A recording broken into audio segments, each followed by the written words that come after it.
Ako po si Dr. Willie Santos, isang doktor, at ngayon gusto kong kausapin ka tungkol sa isang lumalaking alalahanin sa komunidad ng siyensya.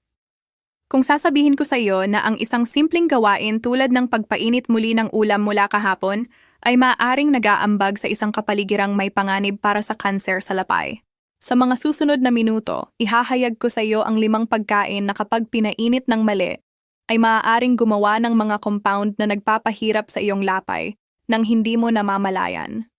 Ang matutuklasan mo ay maaaring magbago ng tuluyan sa paraan ng pagtingin mo sa iyong microwave, ang problema at ang maling pakiramdam ng kaligtasan. Lahat tayo ay ginagawa ito, di ba? Umuuwi tayong pagod at ang pinakamadali ay painitin ang ulam. Praktikal ito. Nakakatipid tayo ng pera at hindi nasasayang ang pagkain. Mukhang walang masama, pero paano kung sabihin ko sa iyo na ang simpleng kilos na ito na paulit-ulit ay maaaring naglalaban ng tahimik na digmaan laban sa isa sa mga pinakakalimutang organo ng iyong katawan? Tinutukoy ko ang lapay. Isipin ang iyong lapay bilang ang hindi mapagod at tahimik na manggagawa ng iyong katawan. Nandoon ito na nakatago sa likod ng tiyan, patuloy na gumagawa ng mga enzyme na nagdidigest ng pagkain at ang insulin na nagkokontrol sa asukal sa dugo.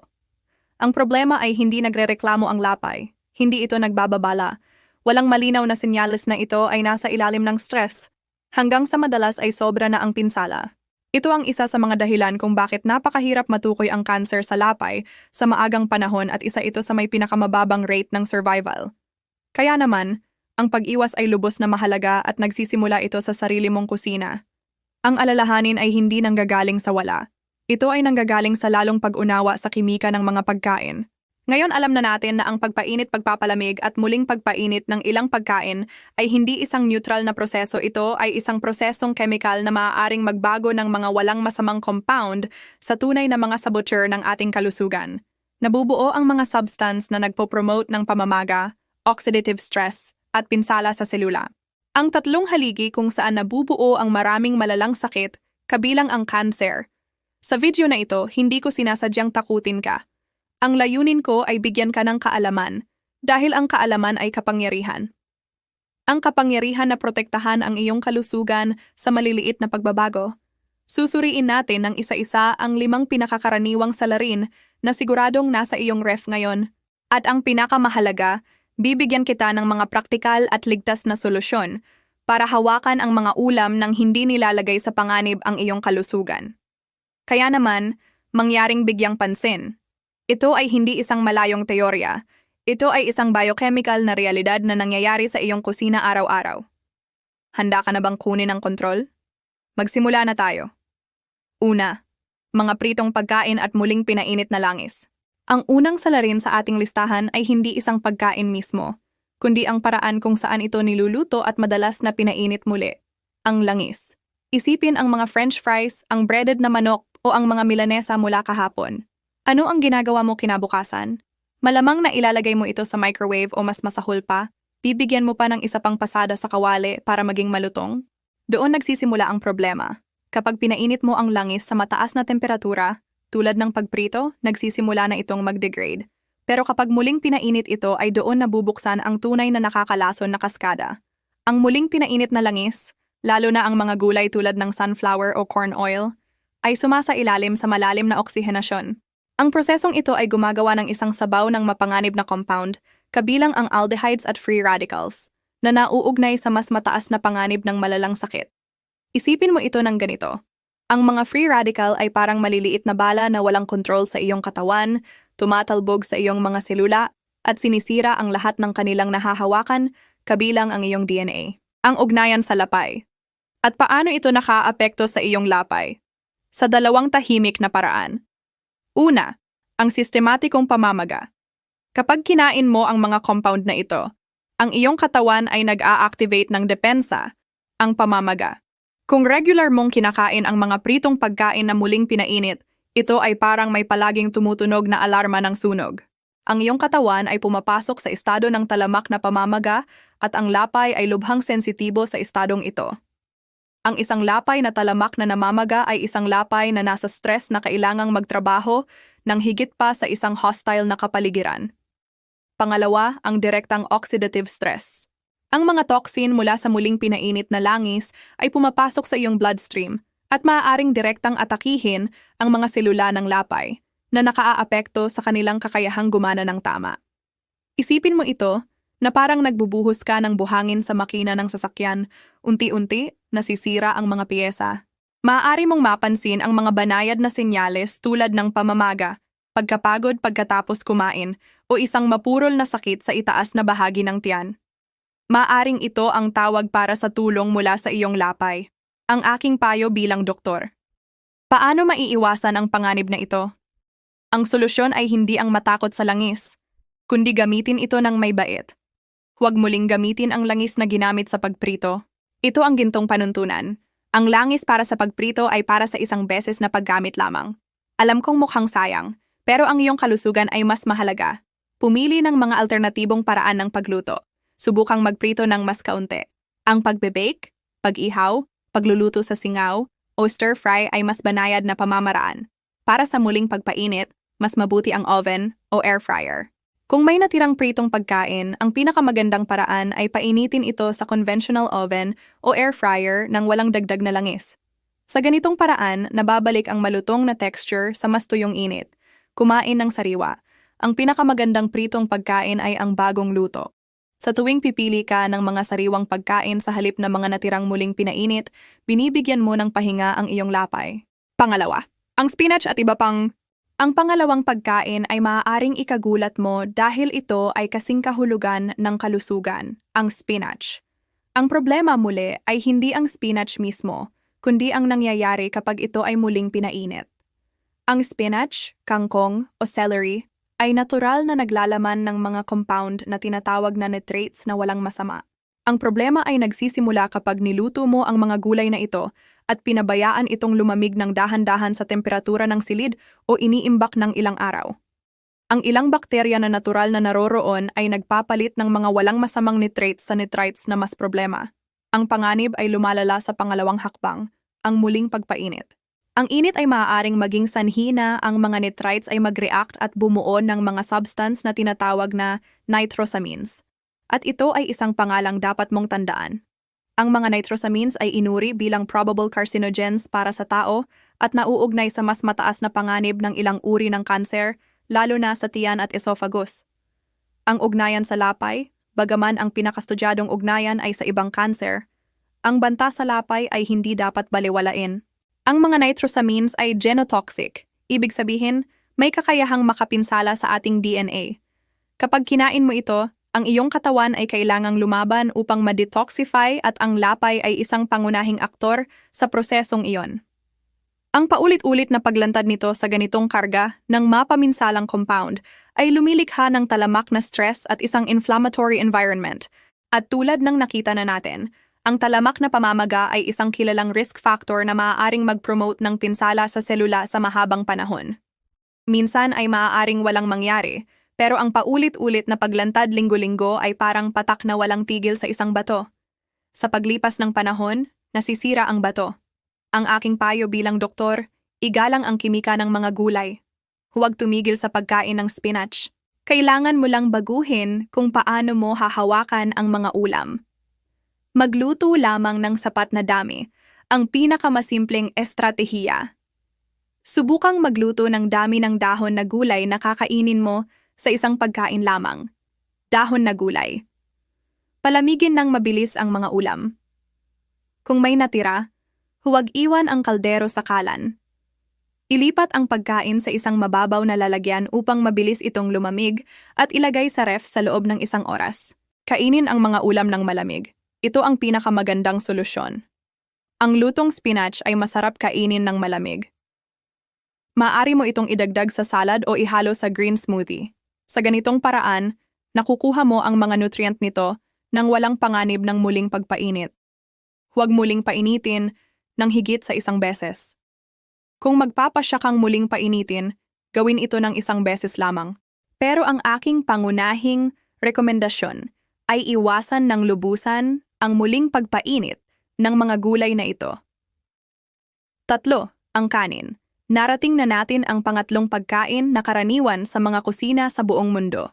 Ang kanin ay mukhang pinakawalang masamang pagkain, Pero ang muling pinainit na kanin ay nagtatago ng panganib na hindi alam ng karamihan.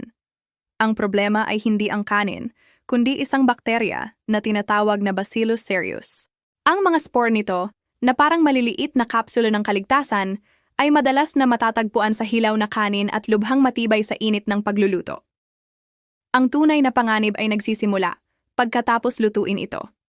Kung iiwan mo ang lutong kanin sa temperatura ng silid ng ilang oras, nililikha mo ang perpektong kapaligiran para sa mga spore na ito upang tumubo at dumami na gumagawa ng mga toxin. At narito ang susi. Ang isa sa mga toxin na iyon ay matibay sa init.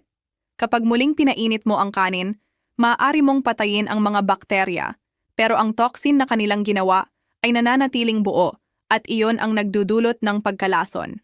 Ang ugnayan sa lapay. Ang toxin na ito ay nagdudulot ng klasikong food poisoning, pagduduwal, pagsusuka, hindi maganda ang pakiramdam. Maaari mong isipin na ito ay hindi ka nais-nais pero pansamantala lamang, pero bawat pagkalason, kahit gaano ito kalaki, ay isang matinding inflammatory event para sa iyong digestive system. Ang event na ito ay nagdudulot ng malaking stress sa buong sistema, kabilang ang lapay. Kung may ugali kang mali ang paghawak sa natirang kanin, maaari kang naglalantad sa mababang dosis ng mga toxin na ito ng regular, na nagdudulot ng iritasyon at talamak na mababang antas na pamamaga sa iyong bituka. Ngayon alam na natin na mayroong good pancreas axis. Ang isang talamak na namamagang bituka ay maaaring mag-leak ng mga inflammatory compounds sa bloodstream na nakaaapekto sa ibang organo. At ang lapay ay partikular na mahina sa ganitong pagbomba. Ang aking payo bilang doktor, ang gintong panuntunan ng kanin. Ang ligtas na paghawak sa kanin ay madali kung susundin mo ang mahigpit na mga patakaran. Ihain at palamigin agad. Sa sandaling maluto ang kanin, ihain ang kakainin mo. Ang natitira ay dapat palamigin sa lalong madaling panahon. Ang trick para sa mabilis na pagpapalamig, ispread ang kanin sa isang tray o sa mababaw na lalagyan. Sa ganitong paraan, mas mabilis itong lumalamig. Huwag ilagay ang mainit na kaldero sa ref. Itago ng tama. Kapag malamig na, sa loob ng isang oras, ilagay ito sa isang airtight container sa refrigerator. Kainin ito sa loob ng 24 oras. Ang pinakamagandang panuntunan ay kainin ito sa loob ng isang araw na maximum. Muling painitin ng isang beses lamang at ng mainit na mainit. Painitin ito hanggang sa umuusok sa higit sa 74 degrees at mahalaga, huwag itong muling painitin ng higit sa isang beses. Isulat sa mga komento kung madalas mong muling painitin ang alinman sa mga pagkaing ito. Gusto kong malaman kung nagulat ka sa impormasyong ito. 4. Ang manok. Ang ating ika-4 na pagkain ay isa pang pangunahing bahagi ng mga natirang ulam. Ang manok. Ito ay isang mahusay na pinagmumula ng protina. Pero kapag muling pinainit, may malinaw na panganib. Ang pangunahing problema sa manok ay bakterya. Ang hilaw na manok ay maaaring maglaman ng bakterya, tulad ng Salmonella at Campylobacter. Ang wastong pagluluto ay sumisira sa mga ito, pero ang problema ay ang hindi pantay na muling pagpainit. Ang microwave ay sikat sa ganito. Lumilikha ito ng mga hot spot at cold spot. Ang mga cold spot ay maaaring maging perpektong kanlungan para sa anumang bakterya na nakaligtas o nakontamina ang pagkain pagkatapos lutuin upang lumaki. Ang ugnayan sa lapay. Ang impeksyon mula sa Salmonella o Campylobacter ay isang malubhang sakit na nagdudulot ng malakas na immune response sa buong katawan. Ito ay isang malaking stress event para sa lahat ng organo, kabilang ang lapay, na nababalot sa ganitong inflammatory battle. Sa tuwing kakain ka ng piraso ng manok na muling pinainit ng hindi pantay, hindi ka lamang naglalagay sa panganib ng food poisoning, kundi nag-aambag din sa inflammatory stress ng iyong lapay. Ang aking payo bilang doktor, ligtas na paghawak sa manok. Ang ligtas na paghawak sa manok ay mahalaga. Mabilis na pag-iimbak. Tulad ng sa kanin, palamigin ang mga natirang manok sa lalong madaling panahon at itago sa airtight container sa ref. Ang pantay na muling pagpainit ay susi. Ang microwave ay hindi kaibigan para sa muling pagpainit ng malalaking piraso ng manok. Kung gagamitin mo ito, hiwain sa mas maliliit na piraso at sa kalagitnaan ay haluin o baligtarin. Gumamit ng food thermometer, ang tanging paraan upang maging sigurado. Ang manok ay dapat umabot sa internal temperature na hindi bababa sa 74 degree sa lahat ng bahagi. Ang mga alternatibong pamamaraan ay mas mabuti. Ang oven o kawali sa katamtamang apoy ay mas mahusay. Nagbibigay daan ito sa mabagal at pantay na pagpainit. Ang malamig na opsyon ay ang ligtas na opsyon. Sa totoo lang, ang pinakamaganda at madalas na mas masarap na paraan upang tamasahin ang natirang manok ay kainin ito ng malamig. I-shred ito sa salads, sandwiches, o wraps. Mabilis ito at ganap na inaalis ang mga panganib. 5. Ang patatas. Narating na natin ang huling pagkain, isang paborito ng lahat. Ang patatas. Pero ang paraan kung paano natin hahawakan ang mga natira nito ay maaaring magkaroon ng hindi inaasahang epekto. Dito, ang problema ay doble. Ang epekto sa asukal sa dugo at ang pagbuo ng isang potensyal na mapanganib na compound. Una, pag-usapan natin ang resistant starch. Kapag niluto ang patatas at pagkatapos ay pinalamig, bahagi ng almirol nito ay nagiging resistant starch. Ang almirol na ito ay kahanga-hanga. Ito ay nagpapakain sa ating mabubuting bakterya sa bituka at nakakatulong na ma-moderate ang pagtaas ng asukal sa dugo. Sa katunayan, ang pagkain ng mga pinalamig na pagkain na may resistant starch ay maaaring makatulong na mabawasan ang panganib ng ilang uri ng kanser. Ang problema ay kapag muling pinainit ang patatas, sinisira mo ang bahagi ng benepisyong almirol na ito. Ito ay nagdadala sa pangalawang punto, ang glycemic impact. Sa pagkawala ng resistant starch, ang muling pinainit na patatas ay nagdudulot ng mas mabilis at mas mataas na spike ng asukal sa dugo. At aling organo ang namamahala sa spike na iyon? Ang lapay ay kailangang maglabas ng malaking dami ng insulin. Kung ang iyong dieta ay regular na nagdudulot ng mga spike na ito, isinasailalim mo ang iyong lapay sa patuloy na stress. Ang insulin resistance at type 2 diabetes na mga kondisyon na nauugnay sa pagkapagod ng lapay ay mga risk factor naman para sa cancer sa lapay. Sa wakas, mayroong acrylamide, isang substance na inuri bilang probable human carcinogen na nabubuo sa mga pagkaing may almirol sa mataas na temperatura na pagluluto, tulad ng pagprito o pagbe-bake. Ang muling pagpainit ng patatas, lalo na kung muling ipiprito, ay maaaring potensyal na dagdagan ang mga antas na ito. Ang aking payo bilang doktor, ang matalinong muling pagpainit ng patatas. Hindi kailangang iwasan ang patatas, kundi maging mas matalino lamang. Yakapin ang malamig. Ang pinakamalusog na paraan upang kainin ang natirang patatas ay nang malamig. Ang potato salad ay isang kahanga-hangang option dahil ito ay nagmamaximize ng resistant starch. Banayad na muling pagpainit. Kung kailangan mong muling painitin ito, gawin ito ng banayad. Painitin sa singaw o sa microwave sa mababang lakas ay mas mabuti kaysa mataas at tuyong init. Huwag muling iprito kahit kailan. Sa ilalim ng anumang pangyayari, huwag muling iprito ang patatas na naluto na. Ito ang pinakamasamang opsyon. Isipin ang mashed potatoes. Ang natirang mashed potatoes ay muling pinainit ng mabuti sa kawali sa mababang apoy na may kaunting gatas o sabaw upang maibalik ang creaminess. Konklusyon, iwan ang takot, yakapin ang kaalaman. Ngayon ay inilagay natin sa mikroskopyo ang 5 karaniwang pagkain. Nakita natin kung paano ang simpleng kilos ng muling pagpainit ay maaaring, sa ilalim ng ilang kondisyon, gawing problema ang mga ito. Sa mga langis at pritong pagkain, ang panganib ay ang oksihenasyon na nagdudulot ng pamamaga. Sa spinach, ang panganib ay ang nitrates na nagiging nitrosamines. Sa kanin, ang salarin ay ang toxin ng bakterya na Bacillus cereus. Sa manok, nahaharap tayo sa panganib ng bakterya dahil sa hindi pantay na pagpainit. At sa patatas, ang problema ay ang mga spike ng asukal sa dugo at ang pagkawala ng benepisyong resistant starch. Ang pangunahing thread ng lahat ay pareho: pamamaga, oxidative stress, at pinsala sa selula. Ito ang mga mekanismo na sa paglipas ng panahon ay maaaring makapagod sa ating lapay at dagdagan ang panganib ng malalang sakit. Pero ang huling mensahe ay dapat tungkol sa pagbibigay ng kapangyarihan, hindi takot. Hindi ko hinihiling sa iyo na itapon ang iyong mga ulam, kundi maging mulat. Binibigyan kita ng kaalaman upang gumawa ng mas matalinong desisyon. Ang pag-iwas ay nakabatay sa kabuuan ng daan-daang maliliit na desisyon na ginagawa mo araw-araw. Tandaan ang mga payo. Magluto ng mas maliliit na bahagi.